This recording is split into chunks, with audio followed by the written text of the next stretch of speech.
Hello everyone, I am Nick Harrison with Leather and Wood, and today I'm going to be taking this actual AK-47 bullet that is a 7.62 by 3.9 and turning it into this. Stick around.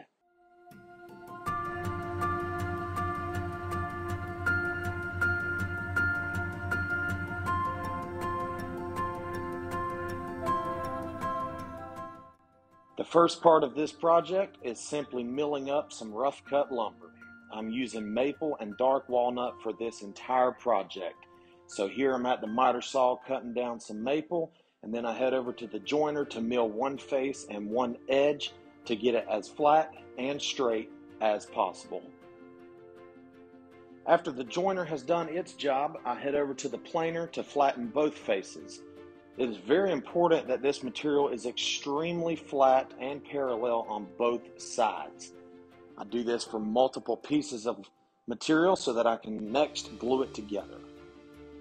I have all my pieces flattened, and here I'm just measuring to make sure it's going to be thick enough. I took every part of the original bullet and scaled it up by 10, so I need to make sure that I'm going to have enough material once glued together. After I've confirmed that, I begin gluing all these pieces together, layer by layer, with some wood glue.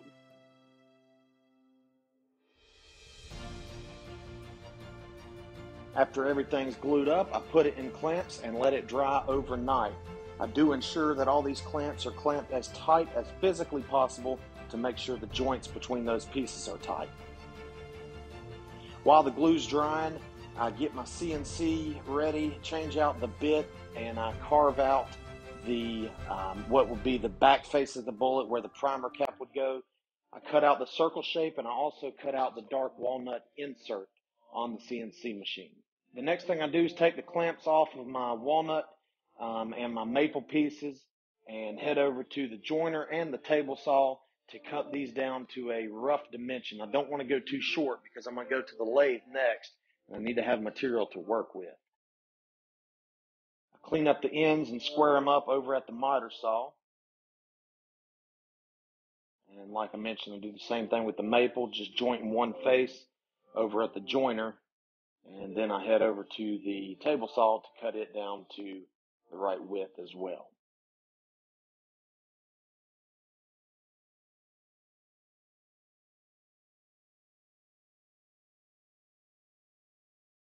Now I find center on each end of each of my pieces. This is very important because when I put it on the lathe, I want to make sure that it is spinning uniformly.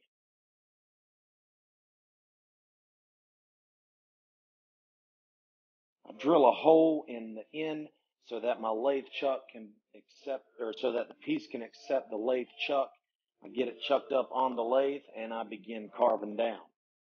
Start with the walnut piece first. The walnut will be the tip of the bullet.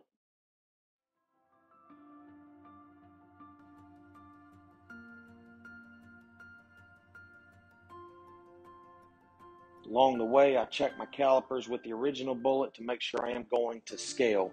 Here I'm at 0.08, so I need to be 0.8, multiple of 10, at the very tip of the bullet. Next thing I do is go over to the bandsaw and just cut off the tip of that bullet. I'll sand it down to a finer finish later on. But I'm just skewing everything up, flattening it, getting it as good as I can on the shape. Next, I work over towards the maple piece. This will be the main portion of the bullet. Get it chucked up in the lathe and let the chips start flying. Again, every now and then I'll mark lines and check with calipers and everything else just to make sure I'm getting it as close to actual 10 times scale as possible. After everything's carved down on the lathe, I get out the sandpaper, put my mask on, and start sanding.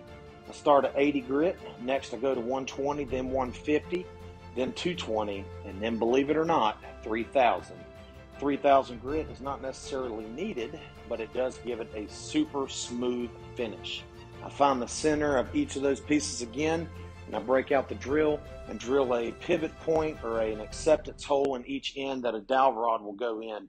This doesn't really have structural integrity of the piece. This is mainly for alignment to make sure that I get each of these two pieces centered to one another. After they're centered and I check that everything's right, I apply wood glue on both sides of the joint and get it glued up and into clamps.